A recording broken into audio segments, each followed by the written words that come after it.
Bismillahirrahmanirrahim. Assalamualaikum warahmatullahi wabarakatuh.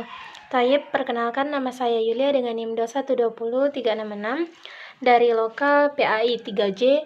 Insyaallah pada kesempatan kali ini saya akan membacakan hasil jawaban ujian tengah semester semester 3 mata kuliah pengembangan kurikulum.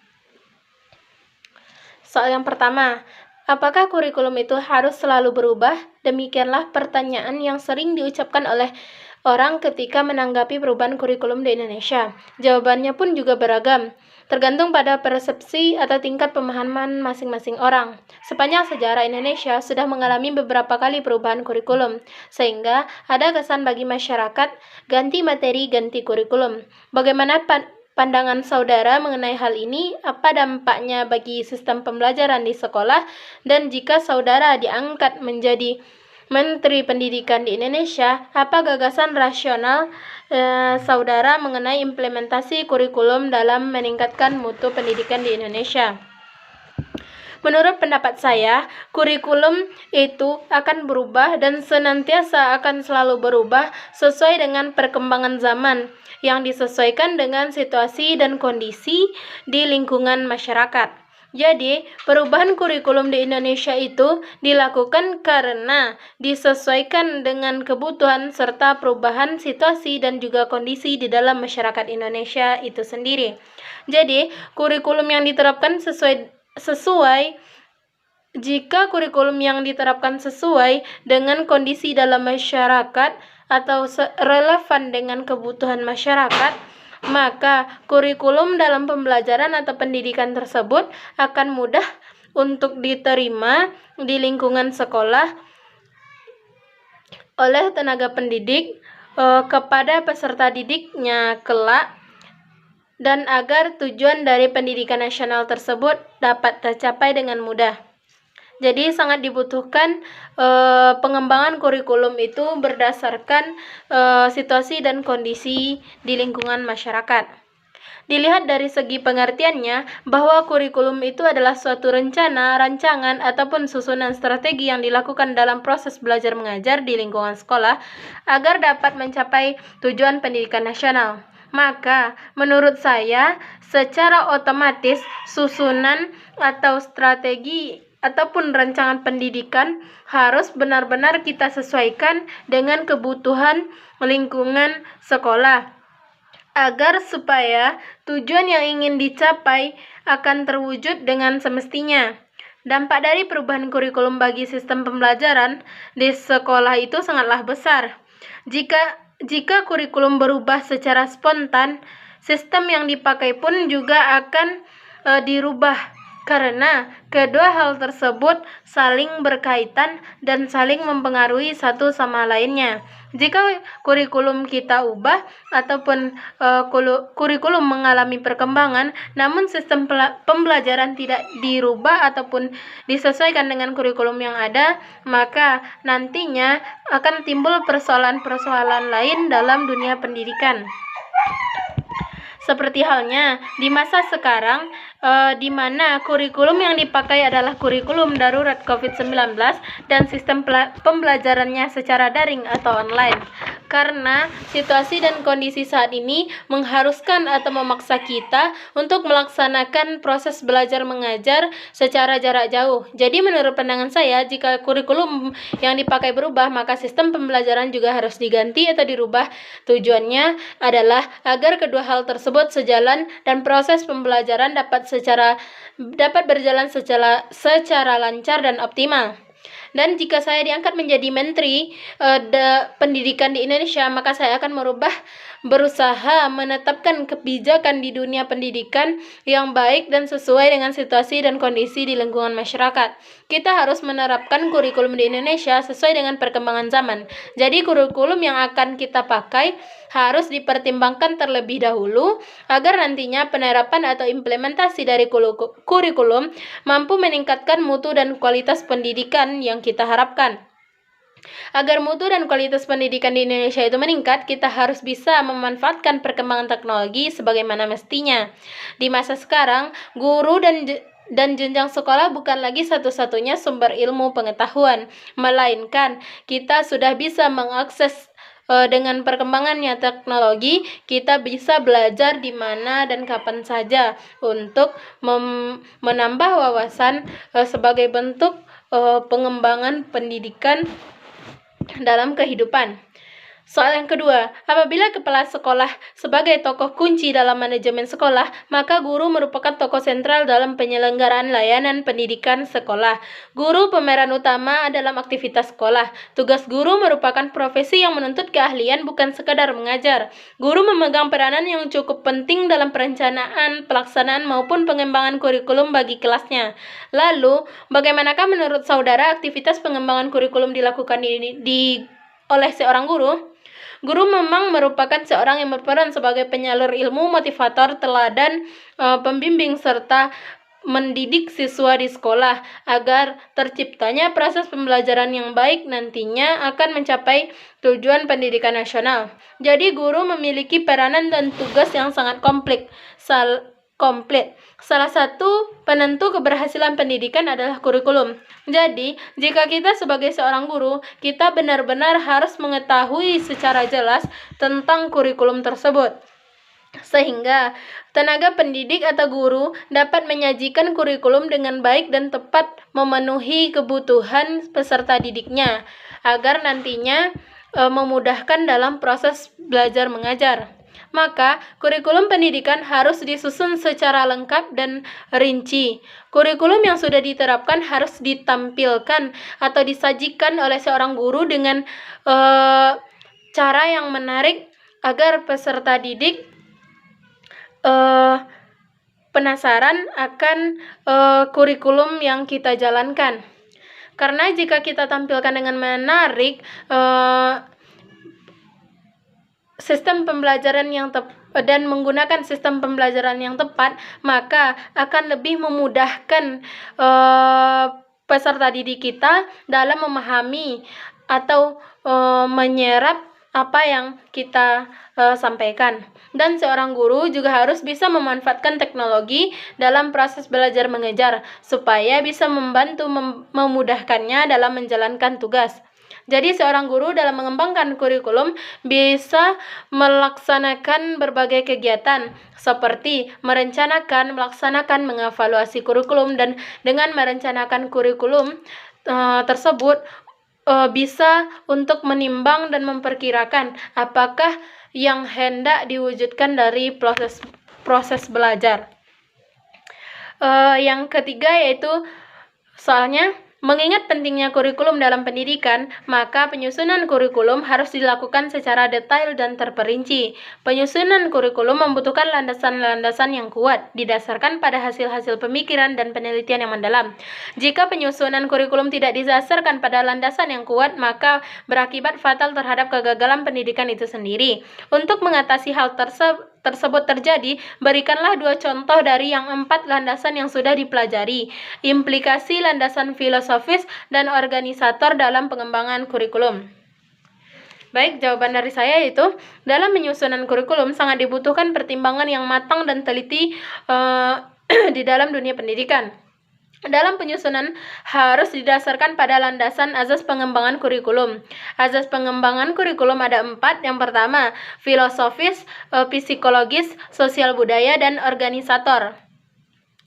Azas filosofis adalah suatu dasar ilmu yang berusaha memahami segala sesuatu yang terjadi di alam semesta ataupun lingkungan masyarakat yang ada. Contoh dari azas ini ialah pengembangan kurikulum berdasarkan falsafah bangsa Indonesia, yaitunya Pancasila. Azas organisator adalah landasan yang didasarkan pada organisasi kurikulum. Bahan pembelajaran yang dipilih harus disesuaikan dengan tujuan dan sasaran kurikulum yang disusun sedemikian rupa. Landasan filosofis sebagai landasan fundamental filsafat mempunyai fungsi menentukan arah dan tujuan pendidikan, menentukan isi dan materi pelajaran, serta menentukan cara dan strategi untuk mencapai tujuan. Pada landasan organisator, menganggap keseluruhan mempengaruhi organisasi kurikulum yang disusun secara unit tanpa adanya batas antara berbagai mata pelajaran. Dalam landasan ini yang perlu diperhatikan adalah tujuan bahan pembelajaran, pengorganisasian bahan. Implikasi kurikulum disusun dari sejumlah materi pembelajaran yang mengandung pengetahuan yang luas, disusun dalam bentuk yang lebih sistematis dan terperinci. Jadi dalam menyusun kurikulum dibutuhkan landasan yang kuat, diantaranya adalah landasan filosofis yang didasarkan pada falsafah bangsa Indonesia dan landasan organisator, yaitu didasarkan pada organisasi kurikulum, sasaran dan tujuan pembelajaran, serta bahan pembelajaran yang akan kita gunakan. Soal yang keempat yaitu pendidikan dihadapkan pada sebuah perkembangan ilmu pengetahuan dan teknologi yang pesat. Aspek ilmu pengetahuan dan teknologi berperan penting dalam perkembangan kurikulum. Oleh karena itu, agar kurikulum kuat bertahan, maka dibutuhkan perkembangan ilmu pengetahuan dan teknologi sesuai dengan situasi dan kondisi yang sedang berkembang. Untuk itu, bagaimanakah cara tercapainya proses pendidikan yang sesuai dengan perkembangan masyarakat? Mengingat perkembangan ilmu pengetahuan dan teknologi telah banyak merubah sistem nilai yang sudah ada sebelumnya. Menurut pendapat saya, cara agar tercapainya proses pendidikan yang sesuai dengan perkembangan masyarakat adalah dengan cara merubah kurikulum sesuai dengan perkembangan masyarakat. Karena jika sejalan atau konsisten antara kurikulum pendidikan yang diterapkan dengan situasi dan kondisi serta pola dalam masyarakat, maka tujuan dari pendidikan nasional tersebut akan mudah dicapai dan pendidikan yang ada mudah diterima di dalam kehidupan masyarakat dan siswa di lingkungan tersebut. Sebelum menerapkan atau menentukan dalam memilih kurikulum, kita terlebih dahulu harus melihat dan memahami tingkat perkembangan zaman, teknologi, serta kehidupan masyarakat. Setelah memahami hal tersebut, barulah kita memilih kurikulum, kira-kira kurikulum mana yang tepat kita gunakan. Setelah kita memilihnya dan terakhir, barulah kita melaksanakan kurikulum yang telah kita pertimbangkan tersebut. Kemudian dengan demikian diharapkan jika kurikulum yang ada itu sesuai, maka tujuan dari pendidikan akan senantiasa dapat kita capai. Dampaknya akan memajukan pendidikan nasional. Dengan perkembangan ilmu pengetahuan dan teknologi sudah banyak merubah nilai yang ada di dalam masyarakat. Secara tidak sengaja, pola pikir, hidup dan kehidupan masyarakat juga berubah. Oleh karena itu, sangat diperlukan pertimbangan yang baik dalam menetapkan kurikulum agar nantinya memudahkan kita dalam proses belajar mengajar di dunia pendidikan dan agar tujuan pendidikan itu tercapai. Maka sangat diperlukan sikap teliti dalam menentukan sistem pembelajaran dan kurikulum yang akan kita terapkan dalam dunia pendidikan. Soal yang kelima, kita tahu bahwa perubahan kurikulum dari waktu ke waktu tidak lain adalah untuk mengembangkan kurikulum sesuai dengan yang diharapkan. Namun kenyataannya yang terjadi dalam proses pengembangan tersebut terdapat kendala yang dihadapi dalam proses pengembangan kurikulum. Masalahnya, permasalahan dari kepala sekolah, guru, masyarakat, birokrasi, dan bahkan biaya. Apa sebenarnya yang menjadi permasalahan dalam pengembangan kurikulum yang disebutkan? Apa solusi yang bisa diberikan dalam menangani masalah tersebut? Karena proses pengembangan kurikulum tidak pernah berakhir. Dalam pengembangan kurikulum, pada prosesnya mengalami masalah, salah satunya dari kepala sekolah, guru, masyarakat, birokrasi, dan bahkan biaya.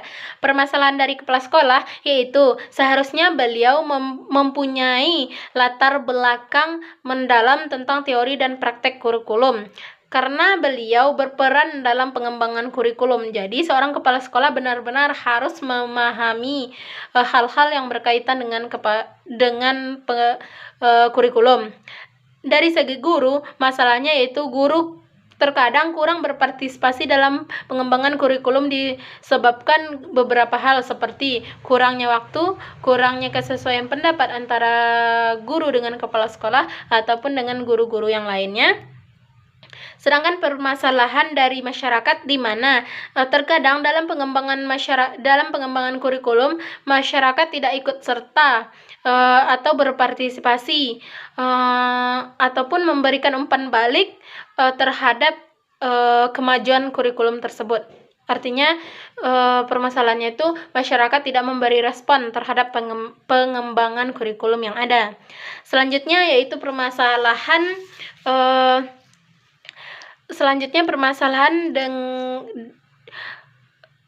permasalahan birokrasi, yaitu yang terdiri dari para inspeksi di Kanwil dan orang tua serta tokoh-tokoh masyarakat. Dan permasalahan selanjutnya itu permasalahan biaya. Dalam menjalankan metode dan sistem pengembangan kurikulum, itu relatif membutuhkan biaya yang cukup besar. Jadi kerap kali biaya menjadi permasalahan dalam pengembangan kurikulum. Jadi solusi yang dapat kita laksanakan yaitu dalam menangani masalah ini dengan sangat perlu diadakan penilaian umum di sekolah mengenai mutu dan juga kualitas, serta mengetahui kebutuhan siswa dan guru, menganalisa atau membahas masalah-masalah yang mungkin muncul berdasarkan studi, serta menyiapkan desain atau susunan rencana yang berkaitan dengan tujuan, cara mengevaluasi, metode penyampaian, penilaian, menerapkan cara mengevaluasi atau memperbaiki dan menimbang apakah yang direncanakan itu dapat diterapkan atau direalisasikan atau tidak di dalam kehidupan bermasyarakat, terutama dalam pengembangan kurikulum ini. Dengan demikian, maka permasalahan tersebut diharapkan bisa diatasi dan proses pengembangan kurikulum selanjutnya bisa berjalan dengan stabil dan lancar. Yang keenam, salah satu kebijakan Departemen Agama terhadap madrasah yang cukup mendasar adalah dibuatnya surat kesepakatan bersama SKB 3 Menteri, yaitu Menteri Pendidikan dan Kebudayaan, Menteri Dalam Negeri, dan Menteri Agama tentang peningkatan mutu pendidikan pada madrasah pada tahun 1975. Berikanlah contoh implementasi SKB 3 Menteri ini pada pengembangan kurikulum madrasah, substansinya dan sasarannya apa, serta dampak dari SKB 3 Menteri ini dalam pendidikan agama Islam. Tujuan dibentuknya kebijakan SKB 3 Menteri ini adalah sebagai usaha awal untuk memberikan bantuan dan binaan kepada madrasah dalam menyatukan materi kurikulum dan sistem penyelenggaraannya. Contoh implementasinya yaitu seperti yang kita saksikan pada madrasah di masa sekarang. Madrasah sudah menjadi pertimbangan dan perhatian untuk membantu membangun generasi yang memahami ajaran agama Islam. Dengan adanya SKB 3 Menteri ini, madrasah bisa bersaing dengan sekolah-sekolah umum lainnya. Sasaran dari kebijakan ini yaitu membentuk siswa yang berkarakter agamis, berakhlak mulia, yang nantinya bisa membangun bangsa. Dampak dari SKB 3 Menteri ini dalam pendidikan agama Islam sangatlah penting dan besar. Yang pertama, memudahkan memperoleh materi yang berkaitan dengan pendidikan agama Islam, memperkuat peranan pendidikan agama Islam dalam kehidupan bermasyarakat. Selanjutnya, setelah SKB ini terbentuk, madrasah memiliki andil dan wewenang sehingga pengembangan kurikulum madrasah bisa berjalan dengan semestinya, berubah sesuai dengan perkembangan dan kebutuhan masyarakat. Dan pendidikan agama Islam menjadi berkembang dan mempunyai kedudukan sendiri. Yang pada akhirnya bisa membentuk siswa yang lebih memahami agamanya, sehingga pendidikan agama Islam dianggap sangat penting dan menjadi kebutuhan di dalam setiap kehidupan. Mungkin sekian jawaban dari saya, kurang lebih mohon maaf. Akhirul kalam, wassalamualaikum warahmatullahi wabarakatuh.